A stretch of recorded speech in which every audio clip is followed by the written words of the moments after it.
You know, if there's one absolute universal truth in basketball, it's that coaches give playing time to the players they can actually trust with the rock when the pressure is on.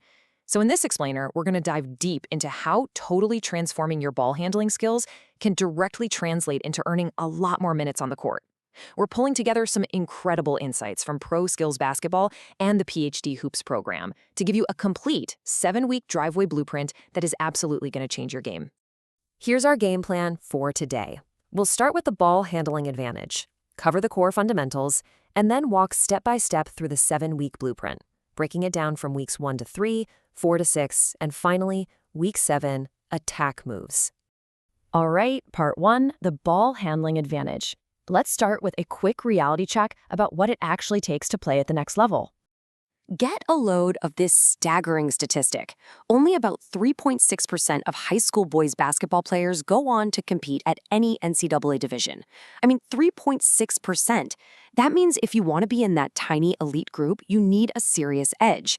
And according to the experts at Pro Skills Basketball, that edge literally comes down to 2 things: protecting the ball and creating offense. Honestly, turnovers are the absolute fastest way to get yourself benched. But on the flip side, protecting that basketball keeps possessions alive, creates scoring chances, and earns your coach's total trust. Now, to get that edge, we first have to answer a foundational question. What is the actual difference between dribbling and ball handling? They kind of sound like the exact same thing, right?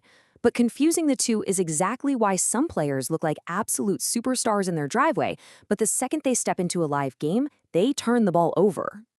So here's the deal. Dribbling is really just the physical act of bouncing the ball with one hand. It's about touch, rhythm, practicing in isolation.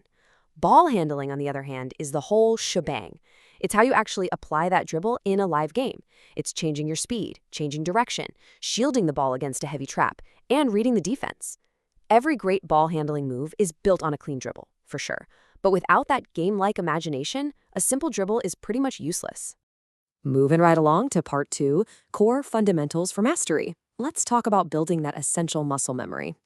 This crucial point was actually summed up perfectly by the late, great Kobe Bryant.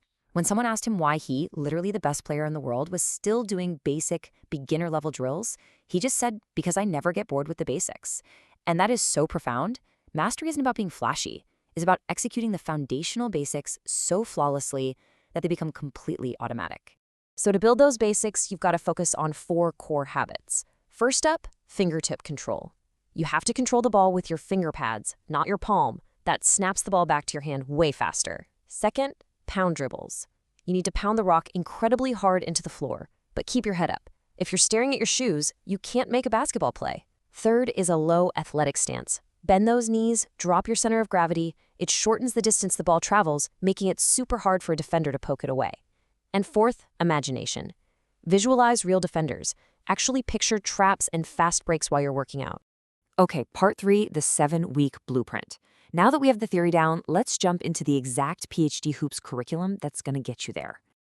The promise of this program is guaranteed improvement, but it comes with one massive catch. You have to commit to 15 to 20 minutes of these specific drills every single day, not just a giant 2-hour marathon on a Saturday, right? Short, consistent, daily repetition. That is the secret sauce for permanent muscle memory. You do week 1 every day for a week, then move to week 2, and so on. Now, you might be wondering, what gear do I need for this? Well, the great news is you have absolutely zero excuses here. You don't need a pricey gym membership, no personal trainer. You honestly don't even need a basketball hoop. You literally just need 3 basic things: a basketball, a flat surface like a driveway, a garage, or a basement, and a notebook to track your progress. That's it. Just you, the ball, and your daily commitment. All right, part 4. Let's break down weeks 1 to 3 and get into this foundational control. So week 1 is actually kind of wild because you barely even dribble. It's entirely about getting a pure feel for the basketball. You're going to be doing ball slaps, figure eights, and wrapping the ball around your head, waist, knees, and legs. It might feel a little basic at first, but trust me, it's developing that absolutely vital fingertip control and spatial awareness we talked about earlier. Then, bam, moving into week 2, we start putting the ball on the ground. You're aiming for 50 reps of hard stationary pounds at the knee and shoulder level, both hands. Then you mix in tight and wide crossovers, continuous between the legs, continuous behind the back. It's all stationary, which forces you to hold that low, burning athletic stance. Week 3 is where it gets really fun. You start linking your brain and your hands together to create combinations. Instead of just spamming crossovers, you execute one hard pound dribble, followed immediately by a crossover, or a between the legs, or behind the back. You are literally training your body to establish a rhythm and then suddenly break that rhythm to make a crisp move. Part 5 covers weeks 4 through 6. As your muscle memory locks in, we're seriously ramping up the difficulty. Week 4 brings in a brilliant concept called kill dribbles.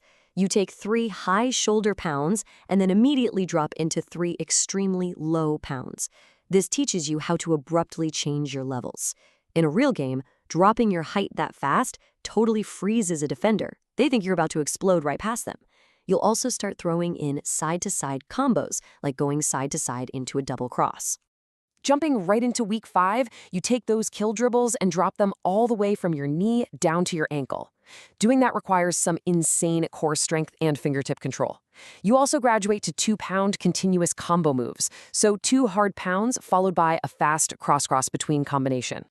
Okay, week 6 is the ultimate brain teaser, cognitive overload. You bring in a second basketball. You'll be doing same time pounds, alternating pounds, in and out pounds, all simultaneously. Why? Because if you can train your brain to manage 2 basketballs doing totally different things at the exact same time, handling just one ball against a defender is going to feel like everything is moving in slow motion.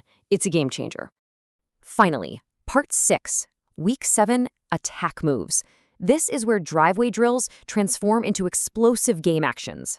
This is the payoff. For 6 weeks, you've built this unshakable stationary muscle memory. Now, you take it on the move. You aren't just practicing bouncing anymore. You are officially practicing ball handling. You're going to be executing super aggressive attack moves, like the pound cross-go, where you immediately explode forward out of the crossover.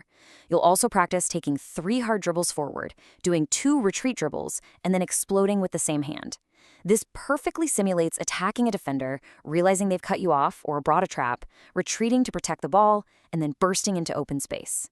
So we've seen how stronger handles mean fewer turnovers, more scoring, and ultimately earning that crucial coach's trust to get you on the floor. You know the huge difference between just bouncing a ball and actually handling it under pressure. And you now have a literal 7-week, day-by-day blueprint that requires nothing but a ball and some flat ground. So the only question left for you is, what is stopping you from grabbing a basketball and starting day 1 right now?